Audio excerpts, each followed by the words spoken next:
final day. Or for me and those of us who are on the Rob bus tour, it's day 4. And for those of us with canceled flights, day 4 or 5. That's right. Hello, Monday. This is it, guys. The big day. We got Jensen and Jared in the building. What a weekend it's been. Chicago, you never disappoint. But you know who sometimes disappoints. That's okay, we love him anyway. No, he doesn't disappoint. He's the best. He's my buddy. And he's your host. Give it up for Mr. Richard St. Jr.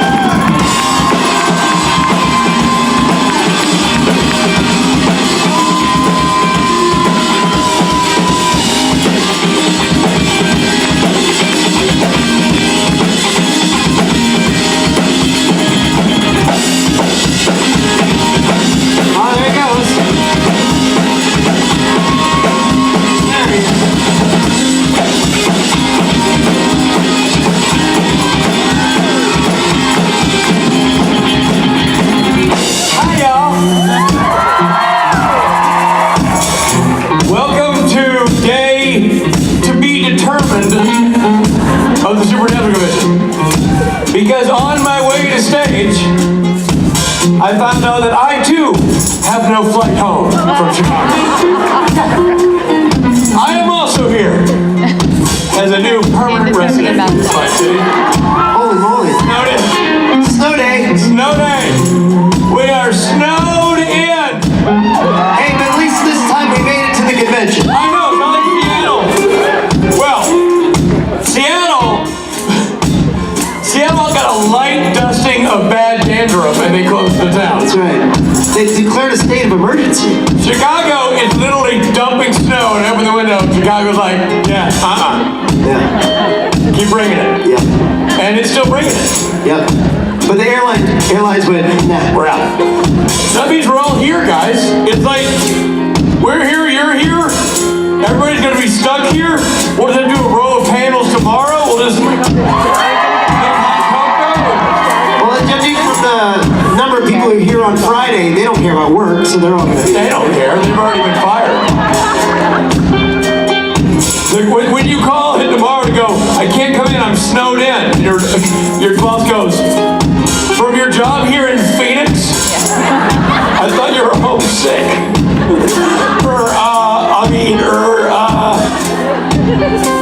When I say my flight was canceled, I mean my flight of beers. I canceled it. I don't have any more beers, sir. Honestly, that's almost a bigger tragedy. I canceled a flight of beer. No beer. That's okay, there's plenty of beer here in Chicago, where we will all be living for the next few days. How many of you are experiencing your very first Supernatural Convention? How many of you are Friday people? How many of you are Thursday people? Where are the Thursday people? How many of you have had your flight canceled? We're all in it together, everybody. We'll be on the stage tomorrow and go, I love my Monday people. We need to quickly gin up some Monday people t-shirts, guys. We're gonna make this count for something. Most likely there'll be more people on stage than in the audience. Well, it'll just be a real kind of a sit-in. Yeah. But let's not talk about that right now. Let's talk about what's going to happen today. What's going to happen today is magic. What's going to happen today is those of you who are experiencing your very first Supernatural Convention are going to experience your very first Supernatural Convention by beholding the sun and the moon together on stage, clasping hands and dancing in flannel and denim. And then we'll bring out Jared and Jensen. The very special opening. How many of you attended the Saturday Night Special last night? Unbelievable night. Let's meet the team that made that happen, shall we? On the drums, the Ice Cream King of Chicago and Phoenix, Stephen Norton. I gotta check and see if my flight's on time. Okay, hold on. What?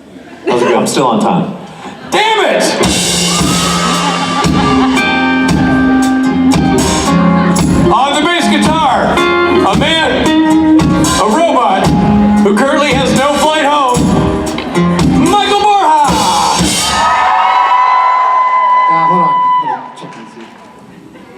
looking, buddy? Oh, I'm canceled. Okay, good.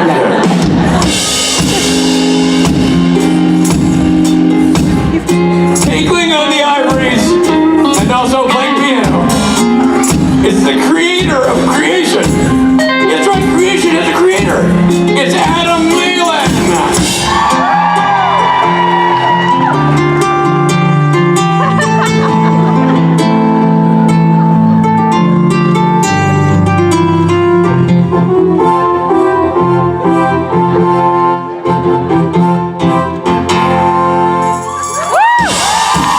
That song's called If You Leave Me Now, and the good news is we're not leaving you now.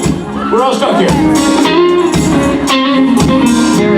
And sitting in with this band, the man, the myth, the legend, the king of sustain, Mr. Jason Mann!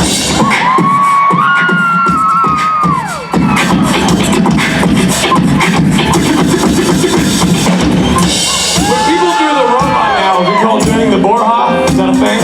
Could be, right? Alright. Playing guitar for this ensemble.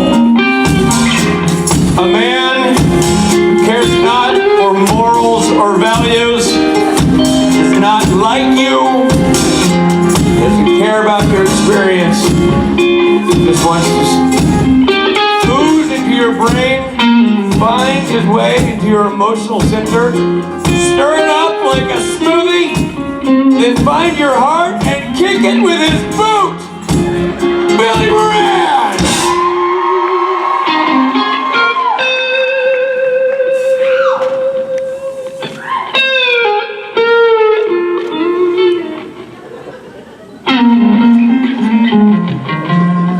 Fine, I'll marry you!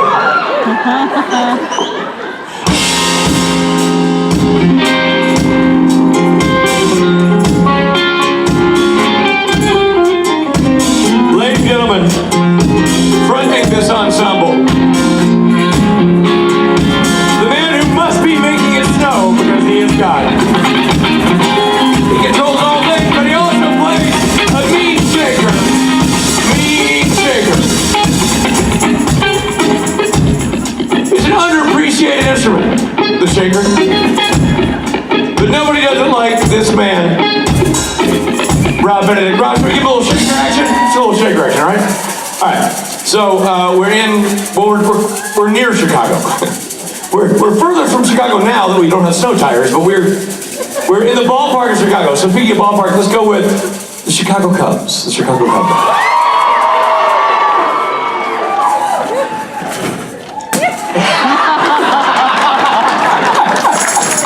I'm a Cardinals fan. Shakers don't talk. All right, while we're on the theme, how about one of Chicago's favorite sons, Al Capone? Al Capone, Raviel Al Capone.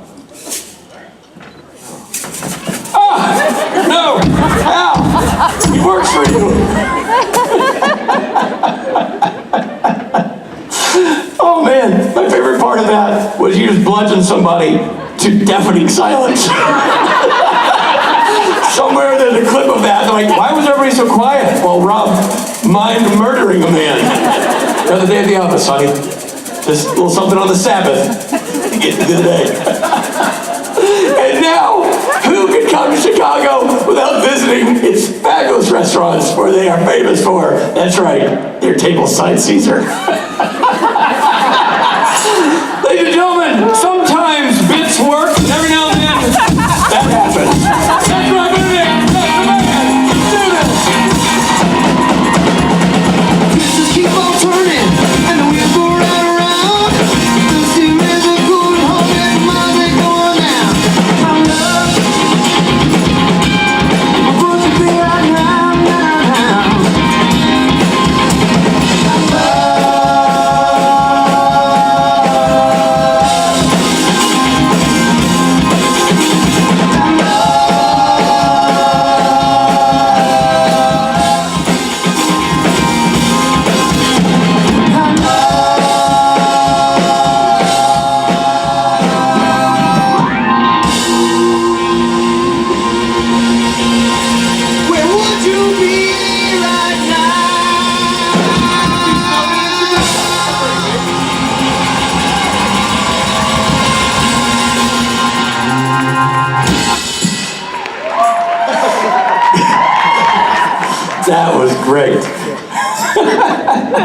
Jason Mans, Adam Malin, thank you, gentlemen.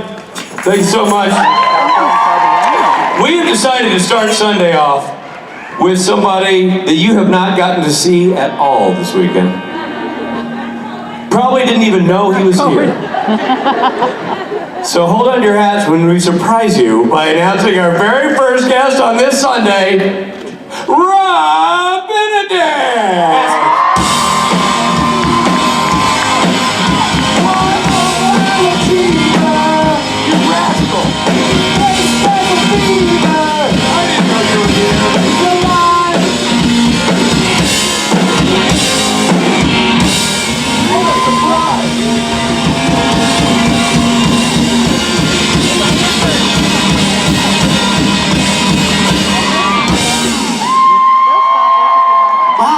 Why didn't you tell us you were going to be here? I just found out backstage myself. That's crazy. This is crazy. You guys shouldn't have.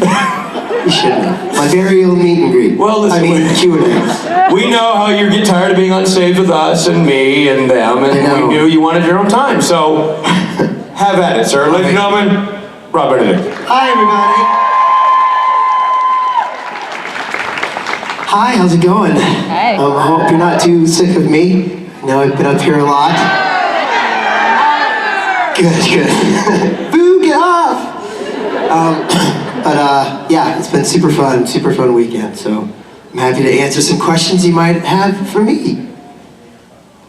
Hi. Hi. I'm Caroline. Hi, Caroline. I was wondering, is there a different God in the Apocalypse universe? And if so, what is he like? And where the heck was he? Well, I think I've been asked that before, and I think it's up to interpretation, right? But I think that there's the same God in all the universes. That's my opinion, but I think it is, and I think the answer to that question is the same answer, like where has he been in our universe? And you know, he's got a really tight schedule. You imagine managing all those universes. You can't make everybody happy all the time, right? Lots of prayers to answer. He's trying to bring Gabriel back. I got just actors alone who want back on the show. That's most of the time what I spend doing. Like, okay, all right, Felicia, you're back on. I mean, I'm in charge of all those things. So, and this is a mind trip, also trying to bring myself back onto the show. So imagine that universe. So I think it's the same God who, he creates all these different universes, and sometimes for fun, because he can be kind of a cruel and selfish God sometimes. And he just has so much to do, and sometimes he just kind of lets the people play in the sandbox, see what happens. He's not me. Just know that he's not me. Rob would never do that. That's why I'm not God. I'm not in charge of anything. And what about Chuck? What about him? I mean, Chuck, what a great guy. Chuck can't help that he's this meat suit for the Almighty.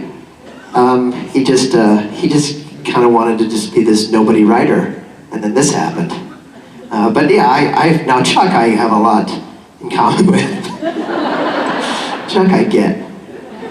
But God's a big one. It's a big one. But anyway, yeah, Chuck. I mean, I don't know. I don't know in the other universe. I think Chuck. I would think that in my thought process, Chuck isn't God. In the other, there is a God. It's the same God, but it's not necessarily in the body of Chuck. Yeah, I think it'd be an interesting thing to explore. You know what Chuck is in the other universe. Yes. Hi. So first off, I absolutely adore you to the same extent that I absolutely despise the God in this. Cool. And my question is that since God is like omnipotent, omniscient,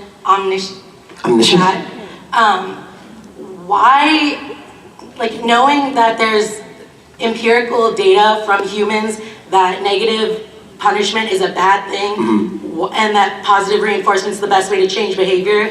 Why didn't he learn that and then take Lucifer out of the cage and figure out something else to do? Yeah, I mean, again, it's a very rational point. You know, working with a lot here, a lot on my plate sort of thing, bigger picture. Sure, that didn't work. Parenting's hard. So we're trying something else now. But yeah, you know, okay, that didn't work. There's a lot that doesn't work. Yeah, the OG God thing is always like, I don't know, punishment somehow is his quick go-to. I wasn't the best dad. I wasn't. I'm not talking about me, Rob. I feel like I'm a pretty good father. But God's not the best dad. But he's doing his best. That's what the angels are for. You know what I mean? He's trying to give some of the power to them. Because just so much going on, and near retirement at this point, you know what I mean? Working hard for millions and billions of years. So, yeah, no, just a lot of my play, like a full practice. It's hard to schedule an appointment, you know what I'm saying? So, yeah, did I handle things great with my bad teenage son? No, I didn't. Look at all my children. They're not great, you know what I mean? Look at Gabriel. I mean, Gabriel is perfect. he's super fun, unless you're his father, okay? Maybe we should have been there more then. I have a lot going on. You disappeared, and you left us as one of the people in charge. Don't make me smite your ass. I swear to God, I swear to me. And then I had Michael, had a big flare-up this year. It's been a really tricky year for me, man. Oh, you didn't even save the other Michael. I know, then there's that. Listen, let's all just cool down. I don't want to smite you any more than you want to be smoked. But I will try to do better. That's all we ask. Good.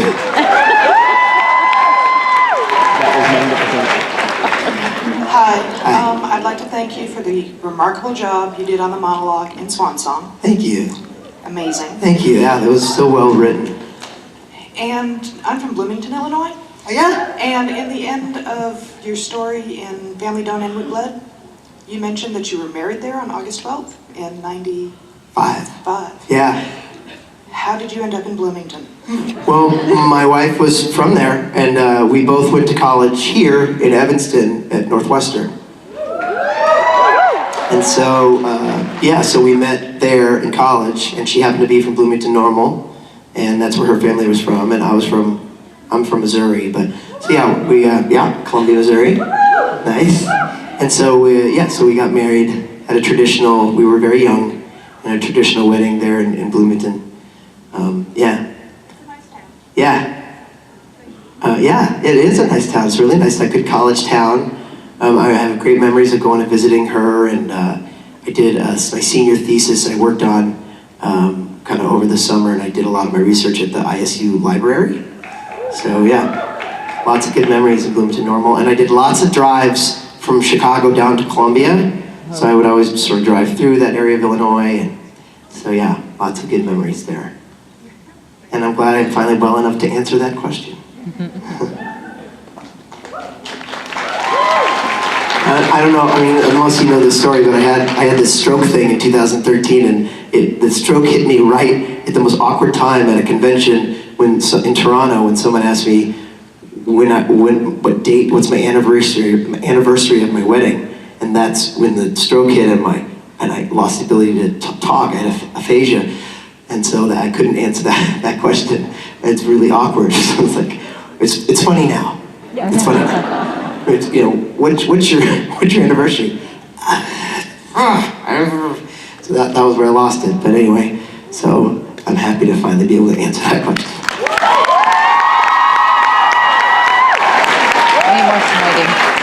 Any more smiting? Hello. Hey, buddy. I'm a musician who struggles a lot with songwriting, so I'm just wondering what advice you would have. Do you play guitar? I do. Yeah, I mean, I'm always just like picking up the guitar and just playing it, and when you hear chords that go together nicely, you kind of keep playing those, and it sounds simple, but it starts simple. Don't try to get ahead of yourself and get too heady about it. You start simple. You just you put some chords together that sound good together, and maybe start humming a melody. I mean, that's kind of how I do it, and I get a melody going in my mind, and it's just like da da da da da da da da. There are no words yet. And then once I kind of get that down, that's when I sit down and I'm inspired by something. Maybe like honestly, like a word will just kind of form in my head that sounds good over those chords. Something that has like an A sound or an O sound, and a couple words will come to my head, and then I go, ooh, that reminds me of this, and I'll kind of sit there and write. I'll write something that'll sort of be about an emotion I'm feeling at that time. I guess my advice to you is like to keep playing, and there are no bad ideas. So if you write a song, you're like, oh, this feels simple, or this feels bad, or whatever. There are no bad songs. It's beautiful because it came from you. So just keep trying, and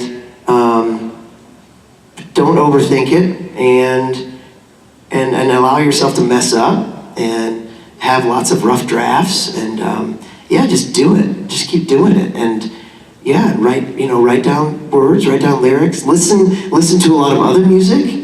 A lot of times I'll listen to like music that inspires me, and then you turn the music off, and then you sit there, and all these melodies are in my mind just from these music I've been listening to. A lot of times that's where a song will come from. I'm always taking a notebook around with me, and I jot down ideas and things. If I'm stuck on lyrics, I go back to the notebook.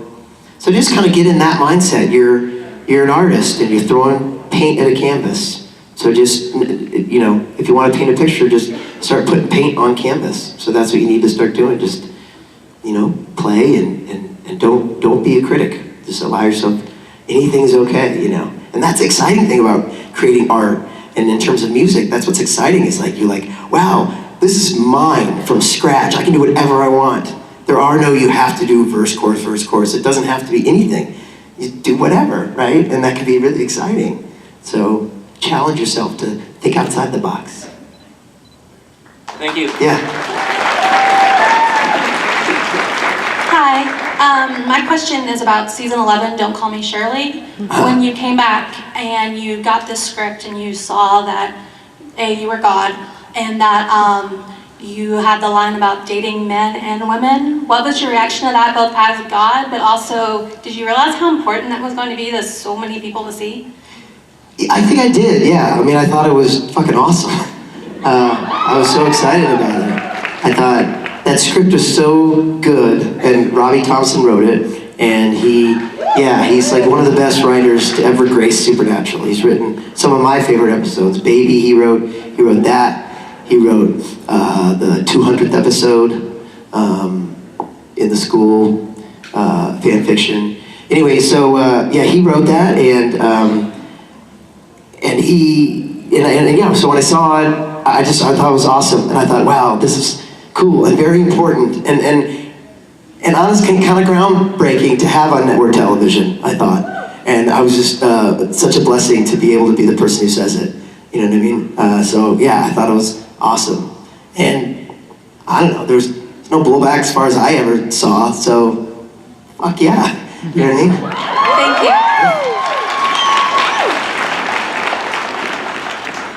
Any God of mine is an open and accepting God, right? Hi. All right, you answered one of my questions yesterday, and it was awesome. Okay, good. But this one's for my mother, who is not a Supernatural fan until this convention. Okay. She can't wrap her head around the fact that you're God. Okay. So she wanted me to ask if you could actually sit down with God, right, and talk to him. What would you ask him? How am I doing? Question. How am I doing? Right. Did I get it right? I figured that was the first answer. Yeah. Look, I mean, I get it. I mean, I've had some people say that. I know there's like different divisions in the fandom. I think some people accept it and love it, and some people are like, eh. I love it because I'm not your typical. To have God be in the body of Chuck, it's not your typical God. And I like that. I like the atypical God. I think if you had a long white beard and a big robe and everything, that would be boring. And So I like that it's this the most unlikely, what if God were one of us kind of guys. I also think it's a great analogy, which is really what it is, for the creator of the show. I mean, I was originally in season 5 is when I found out I was God, and that was because I was modeled after Eric Kripke, the creator of the show. So it's very meta, the idea that I'm God, that I have the power to create this universe is really from the writers, and the writers have been able to sort of wink at the audience through my character, which I just think it's kind of a fun thing. But if I were to sit down with God, after I asked him if I'm doing a good job, I'd be like, I don't know, isn't this weird that we're just having lunch and you're God? What would you order? And then I'd be like, are you gonna get the bill or how does this work? Like, do you even have a credit card? God.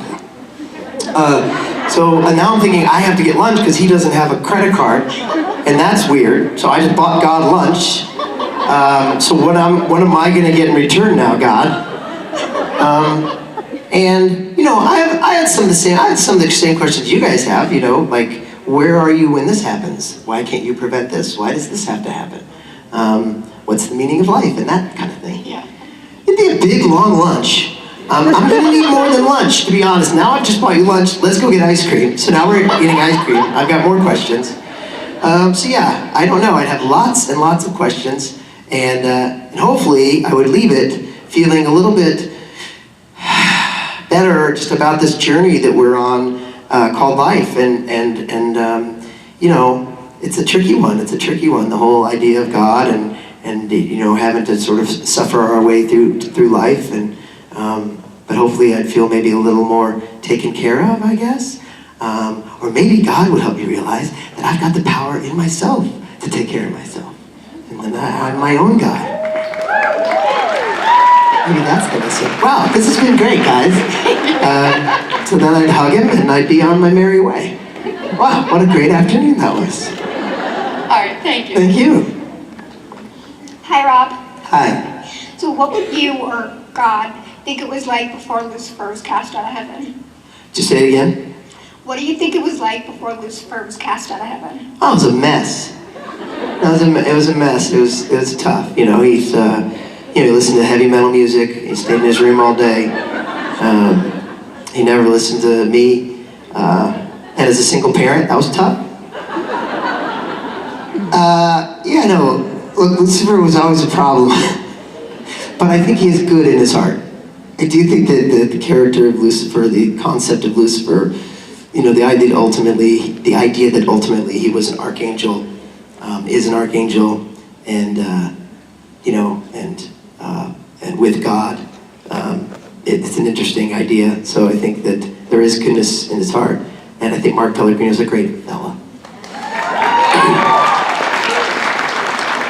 It was never easy. It was never easy with old Luce. We did our best. I always want to say his mother and I, but there's no, because, yeah. Hi. Hi. About 5 years ago, my cousin and her husband made me drop everything I was doing when they found out I hadn't seen a little movie called Waiting. Ah, yes. Knowing the ensemble, what's the craziest thing that happened on shoot? There was a lot of crazy things that happened. Oh, I bet. We were all pretty young, and I should talk about a movie called Waiting that he did. It's a great, it's a raunchy comedy and kind of a sleeper cult comedy movie that, especially if you've ever waited tables, you get it. So, but yeah, it was crazy because we were fairly young. I had just had my first baby, so it was 15 years ago because my son's 15. And we were in New Orleans for about a month, and we were living that life off camera too. We were out all night. I mean, New Orleans is crazy, right? So we were drinking our faces off and just having a blast. So I particularly spent a lot of time with Justin Long and Anna Faris and Ryan Reynolds. We had a hoot. We just so much fun. The craziest thing that happened, there are lots of crazy things that happened. The craziest thing that happened, I don't know, Anna was experiencing a lot of fame at that time. People knew her from the scary movies. Now she's on that show, Mom, on CBS. But at the time, people knew her from the scary movies. And so she gets stopped on the street, and she's such a like, okay, yeah, sure. That one people were like, hey, will you come party with us at our house? She's like, okay. She gets into a car and like goes and parties, has a pool party with these people. And we're like, Anna, what are you doing? You can't do that. She's like, well, I can't? No, that's not what you do. So there's that kind of thing going on. And yeah, oh gosh. Yeah, no, I just remember, yeah, there were a lot of just drunken, one time we were invited on stage to play a band, with the band. Like, yeah, you want to come on stage? And I got handed the spoon and the like, thing. Washboard? Washboard, yeah. I call it a thing. So I was in front of a group of people and I was really feeling it because I was a little buzzed. So I'm like, so I really had a whole washboard solo. So that was really cool. But and my other favorite memory of that I like to tell my son, because my son's 15 and so I'm not cool. I'm not a cool person. So I want him to think I'm cool. So I say, oh, thank you guys, thank you. Tell my son. And so I was having dinner with Ryan Reynolds and a couple other castmates, and we were talking about who our set crushes were. So a lot of times you'd be like, set crush is just a very, very nice way of saying, ooh, I think that person's kind of cute, fun to go to work every day and see that person's face, you know. So a lot of times it's like, you know, the boom gal, or, you know, or the guy who does the snacks, or, you know, whoever. The grip, the camera guy, one of the actors. Ryan Reynolds was like, Rob Benedict is my on-set crush. And I was like, oh, Ryan Reynolds. So I told my son that. Deadpool. Oh, my face is cute. And he's like, oh, Dad, whatever. But anyway, that's my favorite memory. Thank you. Thanks. Hi. Hi. First, I just want to say you killed it last night. Thank you so much. Thank you. So when I was younger, I used to sing and songwrite, sort of. They were really crappy songs. And then I stopped for a while, and then I'm graduating in May, so I kind of want to get back into singing and songwriting. So my question is, it's kind of similar to the musician one, but I was just wondering, like, what advice you have as far as retraining your voice, getting back to what it was or even stronger, and then as far as songwriting, like, what's your process? Like, how do you come up with the lyrics? How do you come up with the meaning, like the stories and stuff? How do you do that? The voice thing, I took lessons. I used to sing, but I wasn't singing correctly. And as I got older, I just started losing my voice all the time. And so I started taking lessons so I could like place the voice correctly in my head in a way that I wasn't straining this part of my throat, and I could sing better. And I found that I had a lot more range, and I'm still getting better. What's going on over there? Weird, huh? It's a weird God thing. He's not excited about the Jared and Misha do a photo op for some reason. Or maybe he's just letting you know. Anyway, so I took lessons, and I'm still learning. I mean, and like with guitar, I learn a lot by playing with people who are better than me. Like now it's Billy. In old bands it had been other people, but now it's Billy. I learn a lot from playing with Billy. Singing, I learn a lot singing with Jason Manns. So you saddle up with people who are really good at it and learn the tips and secrets. Anyway, so taking lessons and just taking that more seriously allowed me to write different songs too, right? Songs where my voice is low, you know, in a lower range, or go higher, or have more, you know, depth. Anyway, and so in terms of writing songs and lyrics, you know, like I was saying earlier, a lot of times I'll just literally get a phrase in my mind that sounds good with the chords I'm playing, and I'll write a song around that phrase because it'll remind me of, you know, a lot of it is just an emotion. A lot of my songs are super emotional because I'm writing a poem about the feelings I'm having, and the only way I can express it in any way is to just put it down on paper, like a diary. And so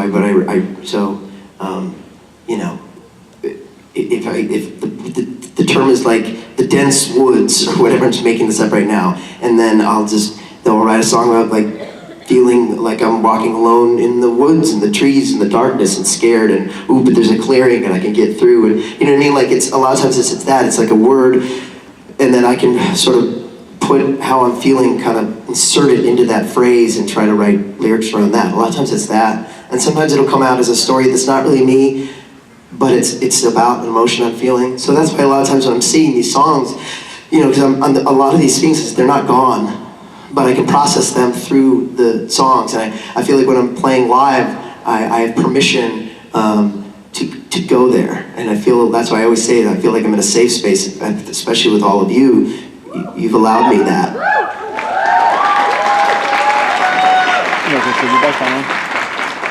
So that's you know what it is, and you know, it hasn't been the easiest time as of late, and I've been writing my ass off. I have so many songs because I've been processing a lot of different emotions, and so many songs that are coming out of it, which I guess is a positive. But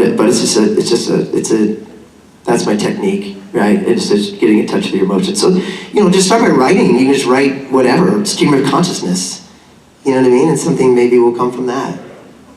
Yeah, just don't be hard on yourself. And like I said earlier, like let go and think outside of the box. There's no wrong answer. You're not being graded. And my whole thing with the band and the music, I put so much pressure on myself in acting to get a job, because that's my bread and butter. It's how I live. I gotta. You know, I'm really worked so hard to do that. So writing was always like something for me, right? And so that's why the songs are so personal. I really never thought that anyone would hear them, especially when I started writing. So, and I just didn't put that pressure on myself. I didn't need to make money doing it. I didn't need it to go #1 on the charts, and not, you know. And I still feel that way.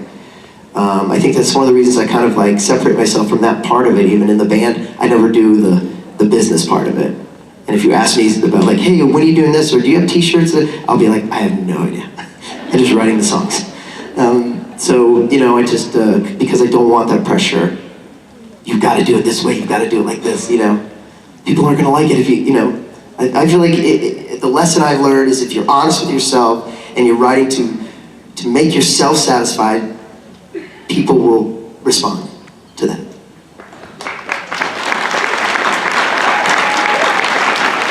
Hi, Rob. Hi. Had a question. A few of us have talked about it. Every guest that comes up, you guys have a song that introduces them. Yeah. And they all tend to have a reference. Yeah. What is the reference for the song you guys used to introduce Jared and Jensen?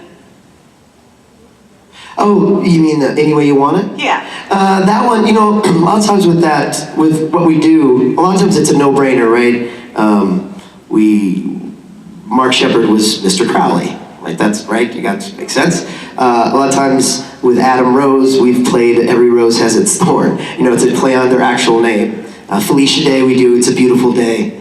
But then with other people, like with Jensen and Jared, that's morphed. It used to be like we've done The Boys Are Back in Town for them.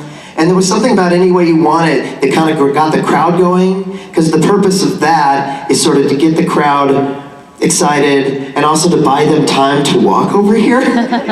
So we need more time a lot of times. It used to be that we didn't time it right, and I'd play and finish Any Way You Want It. They're still not back there, and they're like, okay, so now we're gonna do a Loud and Swain song. You know, we're just like tap dancing and trying to get ready for them to come to make it here. But anyway, so for the last year or so, Any Way You Want It has been the thing, and it's all timed out perfectly. But really, it's just a way to like get an audience interaction, to get you guys fired up, and have the energy in the right place. Really, that's what that one is. And their outro song too is like, I went to them one time and I was like, what song fires you up? And they really love that Whitesnake song. So we do that as their outro song, and it just kind of sticks, and we all still like it, so we just kind of keep doing it. Yeah, I love that kind of thing about what we do these weekends, what we've built from nothing. It's these little things that still make us happy. It's The Last Question, the song that me and Jensen sing. It just makes us laugh, so we just keep doing it. And we enjoy it. Yeah, okay. Thank you very much. Yeah, very, very, very well. Hello. Hi. What Swain song do you most associate with each of the other band members? Ooh, that's a great question. So, Billy, there are some of our songs that Billy writes the music to and then he sends to me and he'll be like, I've called this one blank. And so then I write a song, I write the lyrics around that idea. And so I always think of him with Honeybee, which is a gentle song that we don't always play. We've never really played Saturday Night Special, but it means a lot. And it reminds me of Billy, because Billy said I called this one Honeybee, and it makes me think of my daughter, who was a baby. And so I wrote a song about my daughter, and daughters everywhere, and father and daughter relationships, about her, your little honeybee, who then grows up, but she'll always be your little honeybee. So that was the lyrical idea, but it was really, it started with his saying, think of my daughter and honeybee. It's just the word that comes to mind. So that really always makes me think of Billy when we sing it. With Norton, there are little things in every song where it's like, ooh, that was Norton's idea. A lot of these songs are, I come in with the demo, me playing guitar, and then the guys will kind of add things to it. With Norton, I think of the older songs like Cast Off, because those were all recorded in Norton's. Norton lived below, these guys lived in this like huge house, and he rented this downstairs apartment, and he had Pro Tools set up, and we'd go there and we'd just record things. And he had like a little electronic drum kit, and we'd record the songs, and that's where songs like Cast Off were written. So I think I'll say Cast Off for Norton. And also that's like, Norton's an old school, like 80s rock kind of guy, and Cast Off is kind of has a Jesse's Girl feel to it. And then with Mike, I think about Mike with songs like Taxi Driver, because that's Mike's bass line really roots that song. Do do do do do do do do do do, because that was Mike. Mike kind of brought that into rehearsal. Actually, we were in the studio and he brought that bass run in, and we were like, ooh, that's a song. Let's do it right now. And I literally wrote the lyrics on the fly, and we just recorded it. So I think about Mike with that. But yeah, it's so fun to be playing with those guys for so many years. You know, Mike and I put together last night that we met in 1995, and we started playing music together in like 97. And so that's, and then Norton joined us soon thereafter, and so that's how long we've been together. And then Billy joined us in like 2003, 4 or something. So yeah, it's fun. It's endearing when I think of them and we're playing the songs. They're my brothers. So yeah, you're welcome.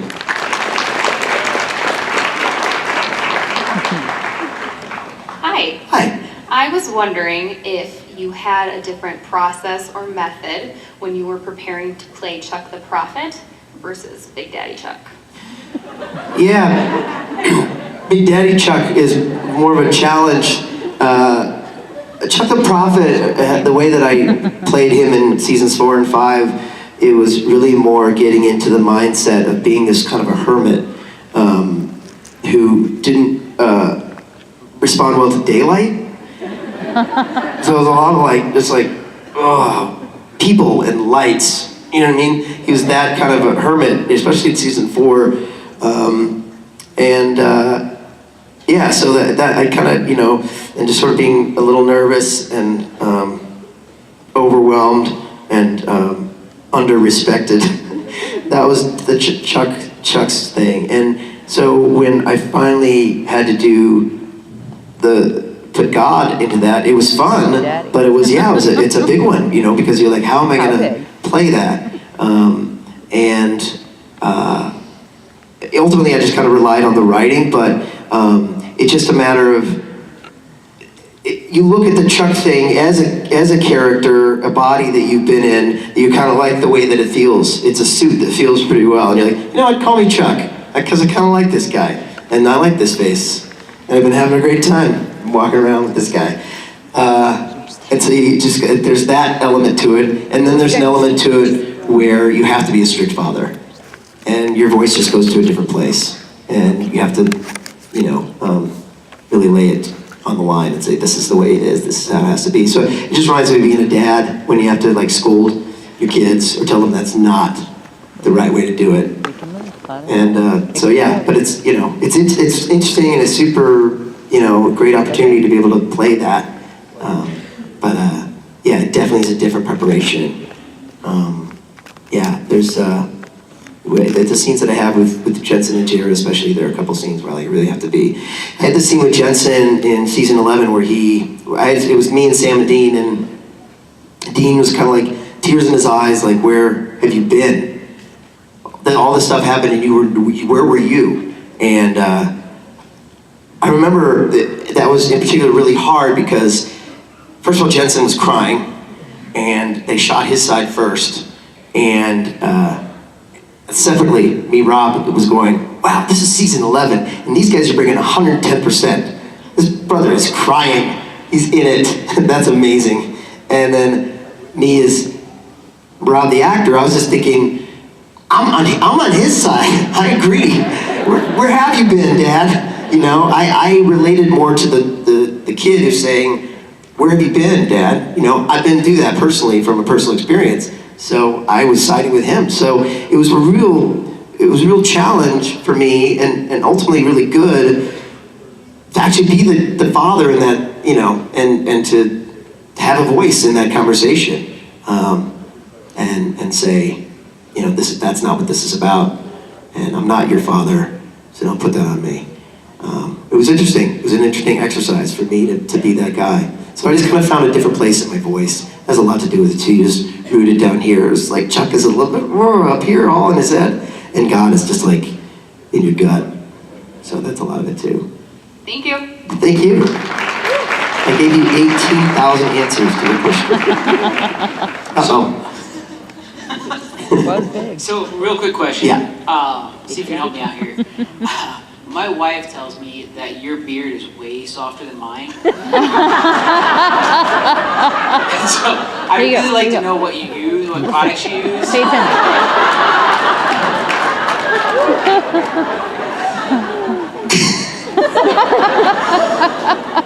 She's very observant.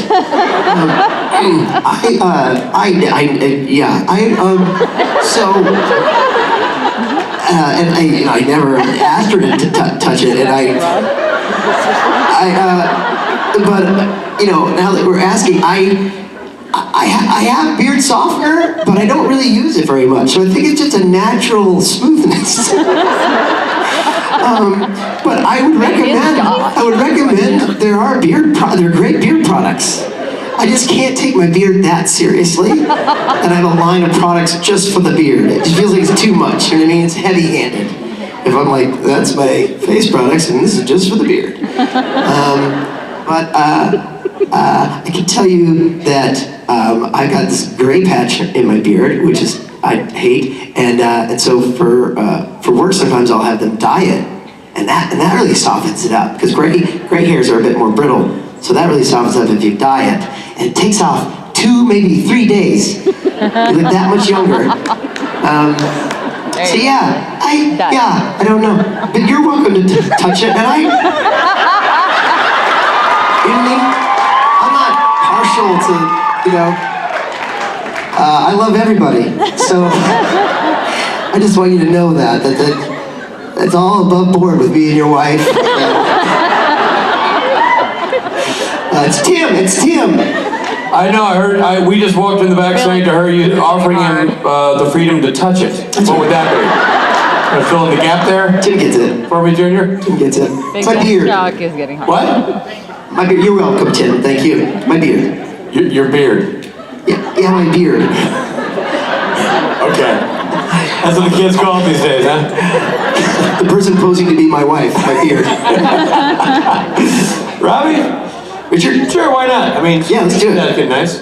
Okay, I'm currently a culinary student, so my question is, if I were to create a signature Rob Benedict sandwich, what ingredients would you want in it that best reflect you as a person, your personality? Well, I'll just tell you what the honest answer is, and maybe we could put something on it. Maybe I think, first of all, it's a poppy seed bagel. Okay. It's toasted. Okay. Mustard, lettuce, turkey, sliced turkey, pickles, and black olives. That's my favorite. And how does that represent your personality? Well, I'm more of a turkey guy. If you know me, you know I'm more of a turkey guy than like a ground beef. I'm a turkey. I'm a soft meat. You're not the hardcore. I'm a soft meat. Yep, that's right. That's right. Yep. And then pickles and black olives, that's sort of my playful side. Pickles and black olives, just on a bed of nice lettuce. You know what I mean? Just soft landing, but mustard. There's a little bit of spice underneath. Romaine or iceberg? Iceberg. Yeah, that's the Rob Benedict. I like that you went through all that and you said romaine iceberg, you said iceberg, and she's like, oh, you like it, you lost her. I know, but I acted like she said, oh, because I was like, I know, right? You had her with soft meat, man. You had her with I had you with soft meat. I was just so relieved you didn't want a sausage sandwich, that it was a pleasant change of pace. You make everything dirty. What? Yes. We're in Chicago, the sausage capital of America. Yeah. What's dirty about sausage? You need to grow up. You need to grow up. Maybe you and Tim should just go touch it, and we'll let you two finish. You know, I was having a perfectly good Q&A. Did I say anything about the freaking meat? No. You dropped your, but you didn't mic up. The audience guffawed. It was out of my hands at that point, literally.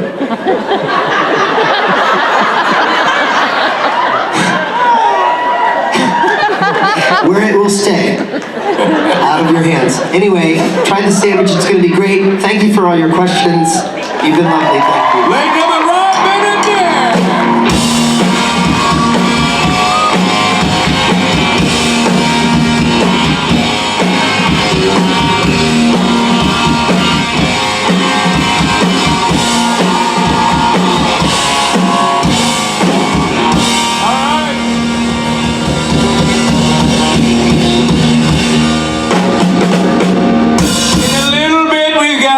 Everybody's favorite Scottish souvenir coming up on the stage. But before that, we're going to play some music videos made by you, for you. And we'll be back shortly after these air to bring on our